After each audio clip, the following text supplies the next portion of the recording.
Hello good morning दोस्तों। Welcome back to new good वे।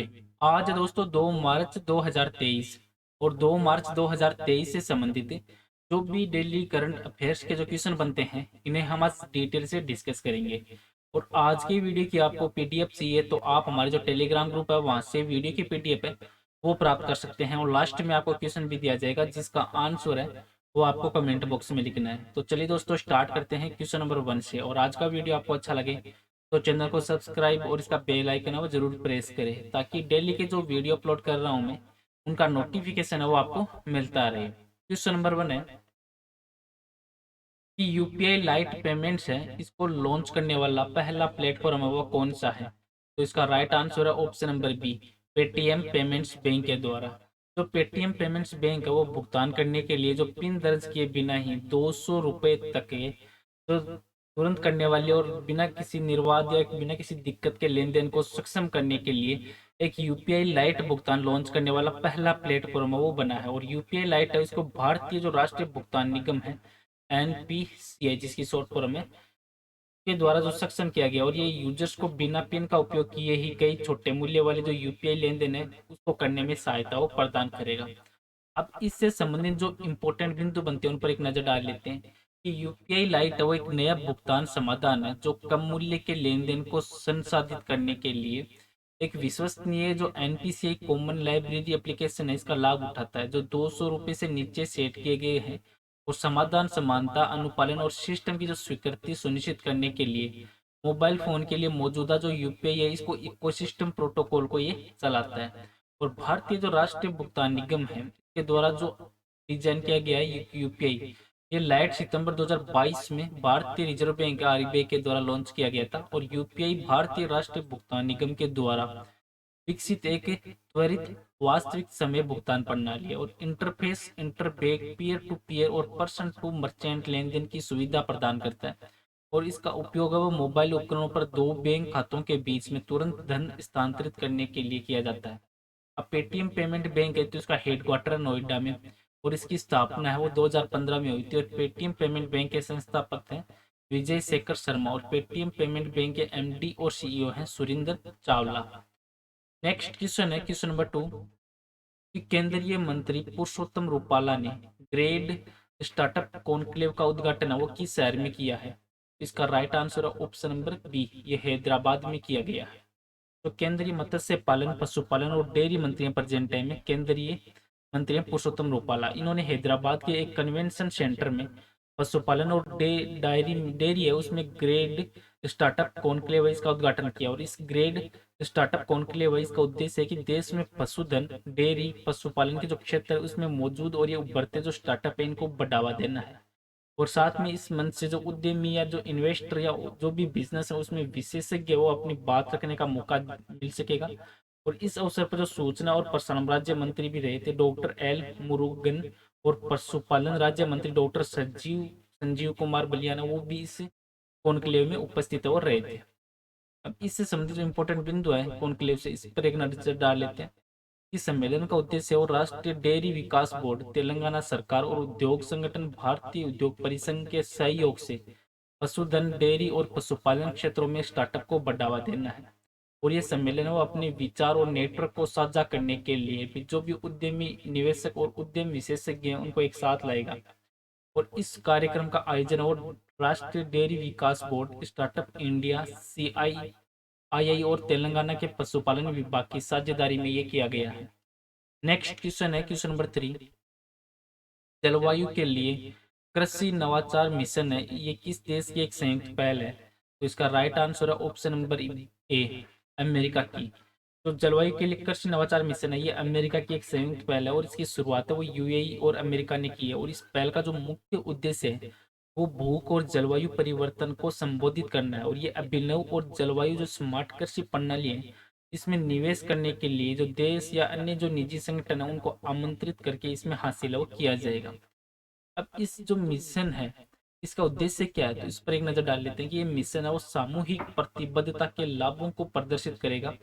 और इसका उद्देश्य है स्मार्ट कृषि नवीन कृषि प्रौद्योगिकियों और खाद्य प्रणाली में निवेश को बढ़ाना और ज्ञान विशेषज्ञता तकनीकी चर्चाओं को बढ़ावा देने के लिए रूपरेखा तैयार की जाएगी और ये जो राष्ट्रीय और अंतर्राष्ट्रीय स्तर के जो निवेश हैं उनको बढ़ाकर प्राप्त किया जाएगा। और जानकारी साझा करने और जलवायु संबंधी कार्रवाई करने के लिए सरकार, वैज्ञानिक और अन्य जो हितधारक हैं उनके लिए एक मंच और बुनियादी ढांचा वो तैयार करना है।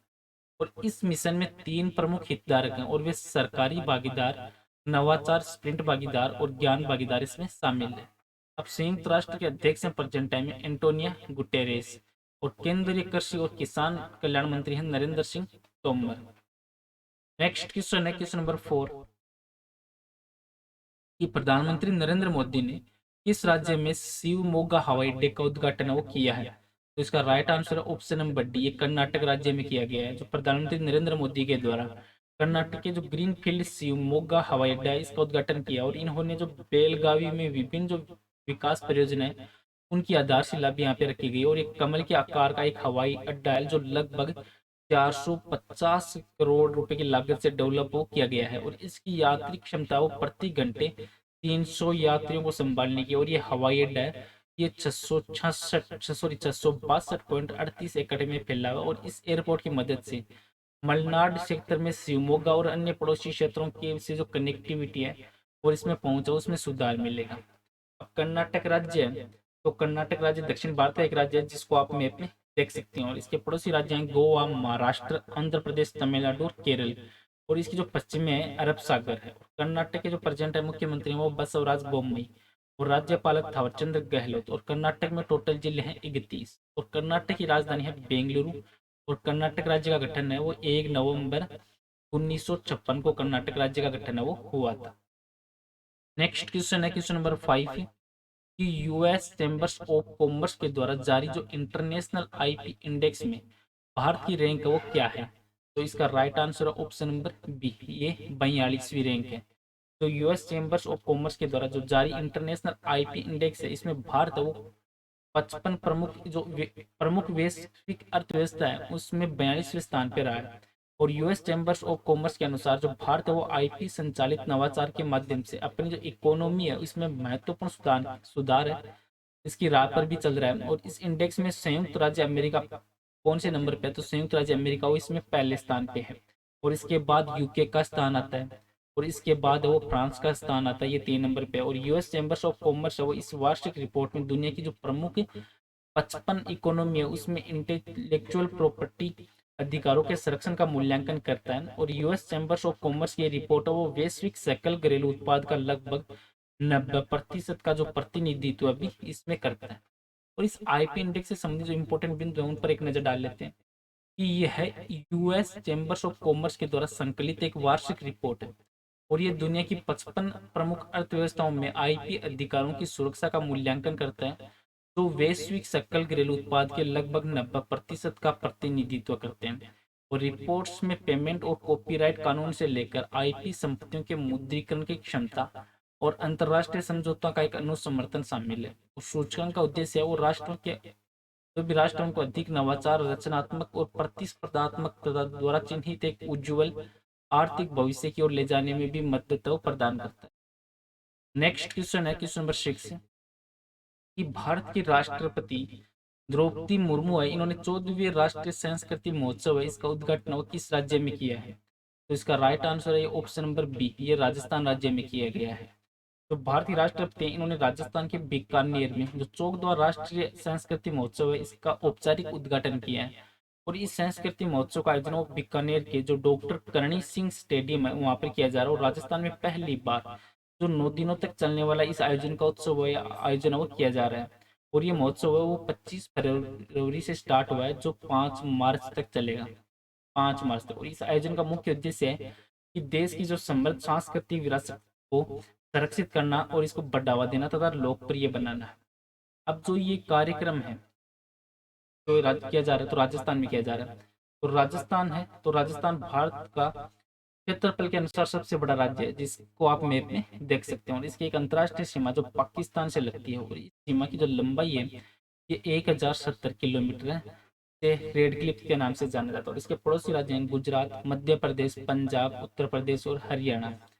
राजस्थान के प्रेसिडेंट है मुख्यमंत्री अशोक गहलोत और राज्यपाल कलराज मिश्रा। और राजस्थान का गठन है ये 30 मार्च 1949 को हुआ था और 30 मार्च को राजस्थान स्थापना दिवस के रूप में भी मनाया जाता है और राजस्थान की राजधानी है जयपुर। नेक्स्ट क्वेश्चन है क्वेश्चन नंबर 7 कि वर्ष 2023 के जो मार्कोनी अवार्ड से किसे सम्मानित किया गया है। तो इसका राइट आंसर है option number C, Hari Balakrishnan को सम्मानित किया गया है। जो कंप्यूटर वैज्ञानिक है हरि बालकृष्णन, इनको 2023 के मार्कोनी पुरस्कार से सम्मानित किया गया। और डॉक्टर बालकृष्णन, इनको जो MIT के इलेक्ट्रिक इंजीनियरिंग और कंप्यूटर साइंस विभाग के प्रोफेसर और हरि बालकृष्णन ने सन 1993 में IIT मद्रास से कंप्यूटर विज्ञान में बीटेक के साथ स्नातक की डिग्री की है और 1998 के अंतर्गत इन्होंने कैलिफोर्निया विश्वविद्यालय में जो बर्कले से PhD भी प्राप्त की है। तो हाल ही में अवार्ड्स दिए गए उन पर एक नजर डाल लेते हैं।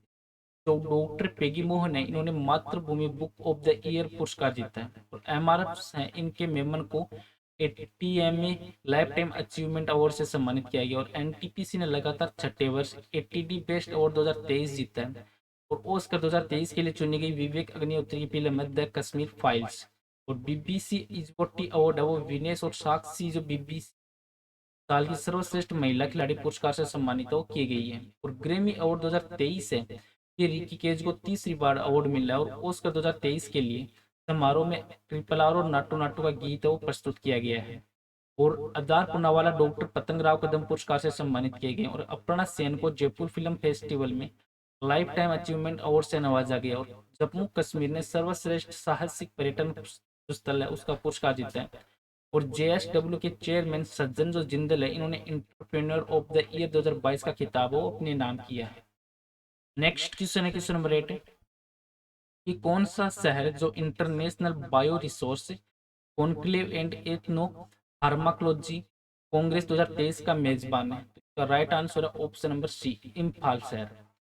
तो इम्फाल में जो इसकी शुरुआत की गई है। और केंद्रीय जो मंत्री प्रेजेंट टाइम में डॉक्टर जितेंद्र सिंह, इन्होंने अंतर्राष्ट्रीय बायोटेक कॉन्क्लेव का उद्घाटन किया। और स्वतंत्रता के बाद ये पहली बार उत्तर पूर्व के क्षेत्र में जो प्रौद्योगिकी है उस पर एक अंतर्राष्ट्रीय सम्मेलन का आयोजित किया जा रहा है। और इस सम्मेलन में जो 35 से भी अधिक देश हैं वो इसमें प्रतिनिधित्व करेंगे, जिसमें 700 से भी अधिक अंतर्राष्ट्रीय और राष्ट्रीय प्रतिनिधि हैं, इन्होंने इसमें भाग लिया है। अब इम्फाल शहर है, तो इम्फाल है वो मणिपुर की राजधानी है। और मणिपुर है तो ये भारतीय पूर्वोत्तर भाग में स्थित एक राज्य है, जिसको आप मैप में देख सकते हैं। और इसके पड़ोसी राज्य हैं नागालैंड, मिजोरम, असम और म्यांमार से भी सीमाओं मिलती है। और मणिपुर के मुख्यमंत्री हैं N बीरेन्द्र सिंह और राज्यपाल है LA गणेश। और मणिपुर की में टोटल जिले हैं 16 और मणिपुर की राजधानी है इम्फाल। और मणिपुर का जो भारत में विलय हुआ था 15 अक्टूबर 1949 को भारत में जो मणिपुर का विलय वो हुआ था। नेक्स्ट क्वेश्चन है क्वेश्चन नंबर 9 कि किस संस्था ने भारत का पहला म्यूनिसिपल बॉन्ड इंडेक्स लॉन्च किया है।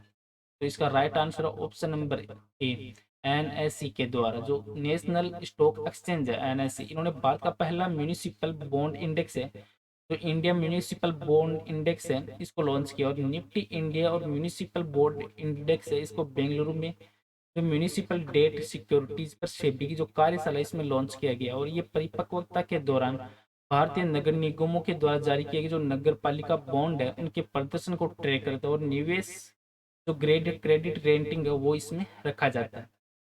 नेक्स्ट क्वेश्चन है क्वेश्चन नंबर 10 कि महिला T20 वर्ल्ड कप में सर्वाधिक विकेट लेने वाली पहली खिलाड़ी है वो कौन बनी है। तो इसका राइट आंसर है option number A, Shabnim Ismail है वो पहली खिलाड़ी बनी है। जो दक्षिण अफ्रीका की है ये शबनीम इस्माइल। ये ICC T20 महिला T20 विश्व कप इसमें इतिहास जो सबसे सफल गेंदबाज बनी है। और इस्माइल ने जो 2009 और 2023 के बीच में दक्षिण अफ्रीका की जो महिला टीम है उसका प्रतिनिधित्व किया। और इन्होंने टोटल 32 मैच खेले हैं। और इस्माइल है इन्होंने इंग्लैंड की जो अन्य है उनको पीछे छोड़ा और जिन्होंने कुल 41 विकेट लिए हैं। और विश्व कप में भारत के लिए सबसे ज्यादा विकेट लेने वाली गेंदबाज कौन है इंडिया की, तो ये है दोस्तों पूनम यादव, जिन्होंने 18 मैचों में 28 विकेट वो अपने नामों किए हैं। और आज का नेक्स्ट और लास्ट क्वेश्चन है जिसका आंसर वो आपको कमेंट बॉक्स में लिखना है कि US चैम्बर्स ऑफ कॉमर्स के द्वारा जारी इंटरनेशनल IP इंडेक्स में भारत की रैंक क्या है। क्वेश्चन का आंसर है वो आपको कमेंट बॉक्स में लिखना है।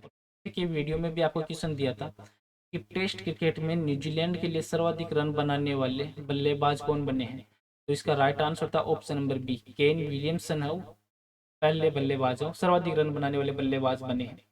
और इन्होंने ये उपलब्धि वो इंग्लैंड के खिलाफ हासिल की। और विलियमसन है, इन्होंने इंग्लैंड के खिलाफ जो दूसरा टेस्ट मैच में इसमें न्यूजीलैंड की दूसरी पारी में 132 रनों के साथ पारी खेलकर ये मुकाम वो हासिल किया है। चलो दोस्तों, आज का वीडियो वो यहीं पे समाप्त करता हूँ। वीडियो आपको अच्छा लगे तो चैनल को सब्सक्राइब और शेयर जरूर करें। Thank you all of you.